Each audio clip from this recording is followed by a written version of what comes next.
Good morning. Thank you for joining me on my session on governance. Before I start with the session, I'd like to give you some background about myself. I've been a governor now for over 10 years. I started as a parent governor in a foundation school. When that school converted to become an academy, I became a trustee. Later on, the school decided to join a multi-academy trust, and I became a member of the school's local governing body. Right now, I am a trustee in a multi-academy trust of primary schools, and I also chair 2 local governing bodies. So my session today is about the role of governors and the impact. So let's start with that. In England, there are about 250,000 governors. Legally, governors can't be paid to be governors, and hence we are all volunteers. And this makes us one of the largest volunteer forces in the country. People who are not governors themselves or are not involved with governance usually don't know much about what governors do. This is why I'm really grateful to the organizers for asking me to talk about governance today. So let's start with our roles. I will be talking in greater detail about our roles later on in the session, but for now, a summary of what we do. Governors ensure that there is clarity of vision and ethos in the schools we govern.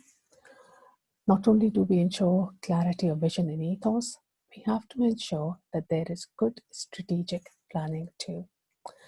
Governors hold the head teacher and senior leaders to account for the educational performance of the school and its pupils and the effective and efficient performance management of staff. And finally, we oversee financial performance of the school and we make sure that money is well spent. So we have 3 core roles, which are ensuring clarity of vision, ethos, and strategic direction, holding the school leaders to account, and finally overseeing the financial performance and ensuring that money is well spent. Now let's look at each of these roles in little more detail. First, let's consider our role which is concerned with ensuring clarity of vision, ethos, and strategic direction. Governors ensure that there is clarity of vision of what the school will look like in the next year, in the next 3 years, in the next 5 years, so on. The way the vision will be delivered is determined by the ethos of the school. It is the role of the governing body to ensure that the ethos is clearly defined too and is clearly modeled by the board. The board should set an ethos of high expectations for all. The board needs to ensure that the vision and the ethos is clearly communicated to everyone so that there is buy-in from all. Vision and ethos should be reflected in our policies and procedures. The board also needs to ensure that there is clarity of strategic direction with clearly defined medium and long-term strategic goals which are understood by all. Clarity of strategic goals is important if we are to make our vision a reality. As strategic leaders, governors need to ensure that they are connected to the communities they serve, especially the parents. So how does the governing body go about fulfilling its first core role? Well, governors and the SLT agree key priorities to make the vision a reality and to move the school along the agreed strategic direction. The school then makes plans to make this vision a reality and to deliver strategic goals. The details of these plans are in the school development plan. The governing body needs to have processes in place to monitor progress in realizing the vision. It does this by asking questions to assure itself that the school is moving along in the agreed direction. Going on to our second core role of holding the school leaders to account now. The governing body has to hold school leaders to account for statutory duties, for the strategic priorities which have been agreed between the governing body and the head and the senior leadership team, progression and Ofsted focus areas. This is especially important when Ofsted has identified weaknesses. The governing body needs to assure itself that progress is being made to improve those areas where weaknesses have been identified. So our second core role involves us holding the school leaders to account for pupil learning and progress, pupil literacy and numeracy, and this is especially important in primary schools, admissions, attendance, exclusions, information about staff, information about recruitment, how easy is it to recruit staff, how easy is it to retain staff. Staff well-being is really important for us to monitor, as is staff workload. We have to hold the senior leadership team to account for the quality of teaching across the school. And we need to ensure that performance management is a robust process, but it is also fair and transparent and contributes to school improvement. So how do we hold the head and the team to account?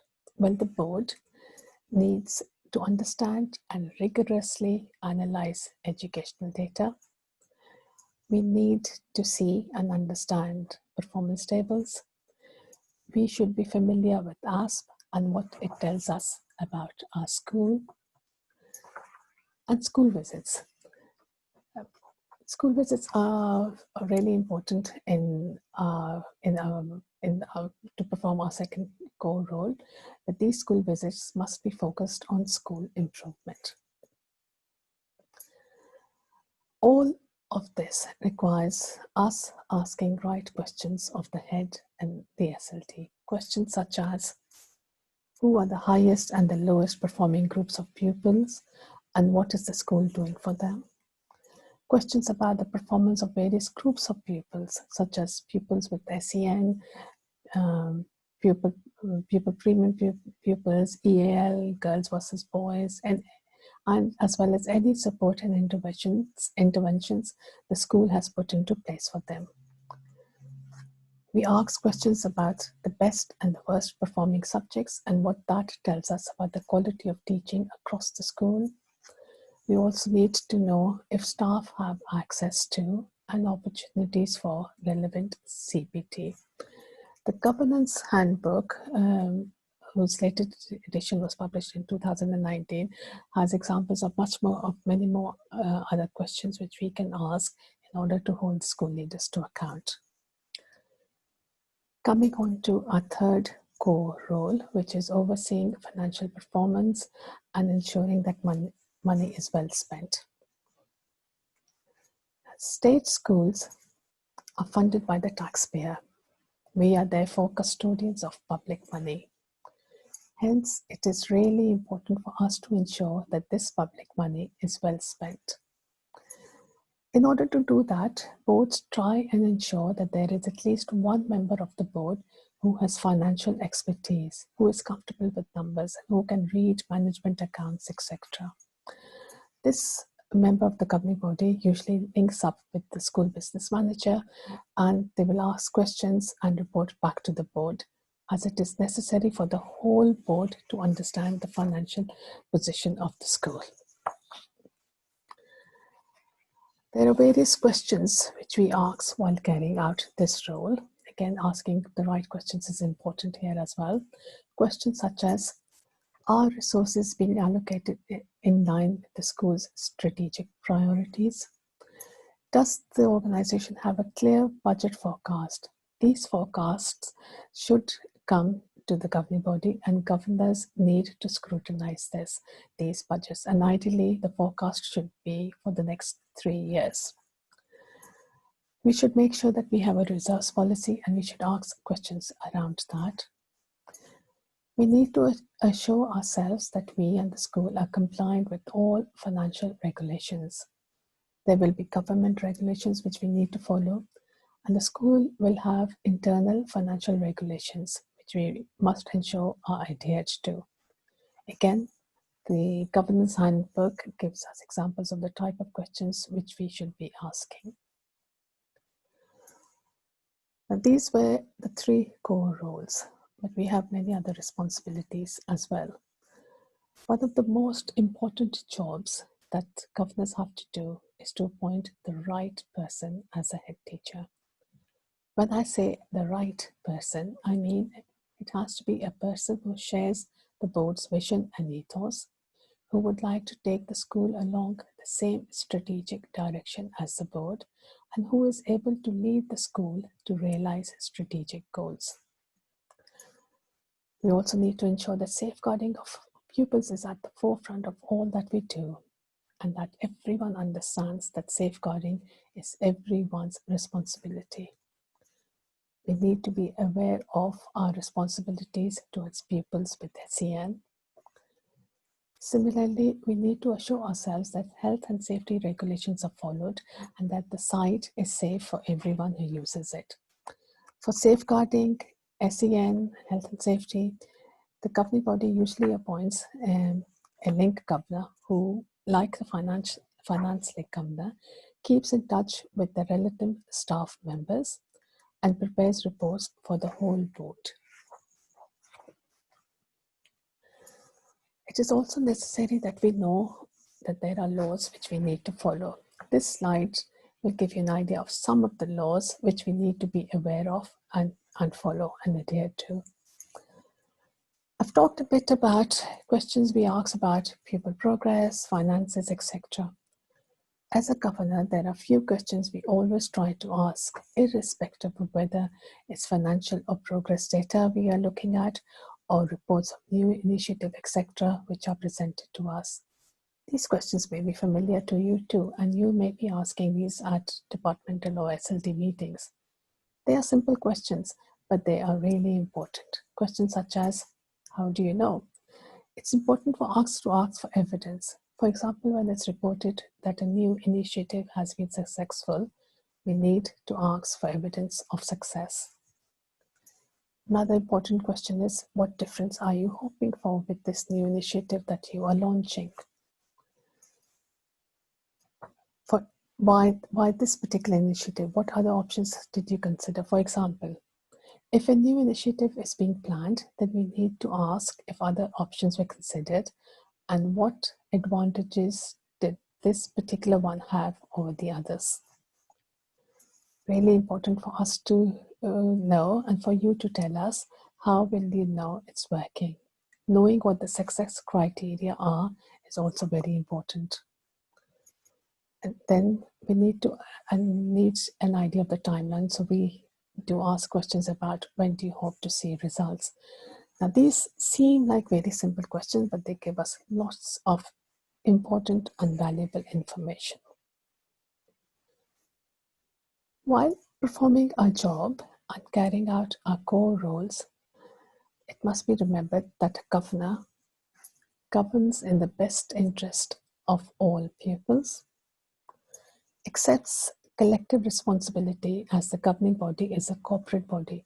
So if there was something which was put to a vote and I voted against it, but the majority voted for it and the vote is carried, that then becomes my collective responsibility because it's a corporate body. Although I voted against it, I then go along with that decision and make sure that that decision is carried out. Governing body meetings may discuss quite sensitive and confidential matters. Therefore, school governors need to ensure that they maintain confidentiality. And really important is that we avoid discussing individuals. When we are discussing pupil progress, or when we are discussing any racial or bullying incident which happened, or we are looking at the quality of teaching, for example, we do not talk about individuals. We do not talk about the pupil who was involved, a single pupil's progress, or the pupil who was involved in those incidents, nor do we talk about a single teacher's, individual teacher's performance. We talk about quality of teaching across the school. Having heard a bit about our role and what we do, you will now be able to appreciate why effective governance is important. All the roles that I have just talked about are really important roles for the school to function well. If governance is effective, then these roles will be performed well.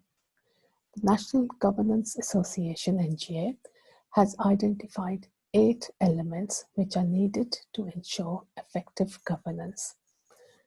We need to have the right people around the table. This means people who have the right skills and people who are able to bring a diverse perspective to discussion. We need to understand roles and responsibility, and this goes without saying that this is really crucial. Good chairing is hugely important. A good chair will ensure that the governing body is working well, that there is challenge and support, that all governors are able to contribute and their individual skills are utilized well, and that the head has the support they need. Professional clerking is hugely important as well. A good governing body will ensure that their clerk is more than just a minute taker. They need to be governance professionals who can advise governing bodies on various issues. Good relationships based on trust are important for effective governance. It is really important that there is a good relationship between the governing body, the head, between the governing body and the school leaders, between the governing body and the staff, between the governing body and the community, and between members of the governing body itself. Knowing the school is hugely important. When looking at all our roles, you would have got an idea that we do need to understand what the school is like. We need to understand the data. We need to have an understanding of issues which staff face. We need to know our parents. We need to know about the children, about the community. We've already talked about the type of data we need to be familiar with. It's also really important that we know and seek the views of parents and staff and children. Effective governance requires a commitment to asking challenging questions. Governance is all about questions, and governors need to be comfortable doing this. We also need to have confidence to have courageous conversation in the interest of children and young people. Situations can arise where difficult conversations have to be held. Governors need to have confidence to have these conversations. And it's easier to do this if you remember that the motive behind this is making sure the interest of our children are safeguarded. In order to ensure effective governance, governors try to ensure that agendas and our meetings are driven by issues of school improvement, that everything which is discussed in a meeting has one purpose at its heart, in making school improvement. That the governors ask the head for data, and the head presents this to the governing body meetings in form of the head's report. But we must remember that all the data we ask the head to produce, it should lead to school improvement. It should have some bearing on school improvement. School visits need to be focused on school improvement. Now, I know it's lovely to go into a school, to chat to children, to talk to the staff, to see the school, the working school, but these visits need to be focused. Otherwise, they'll have minimal effect on school improvement. Succession planning is really important for the chair of the governing body as well as for the head and for the other staff. Now, we need to know whether our school helps teachers move into middle leadership, middle leaders move into senior leadership, senior leaders, if they want to move into headships. And is that the culture in our school? We also need to plan about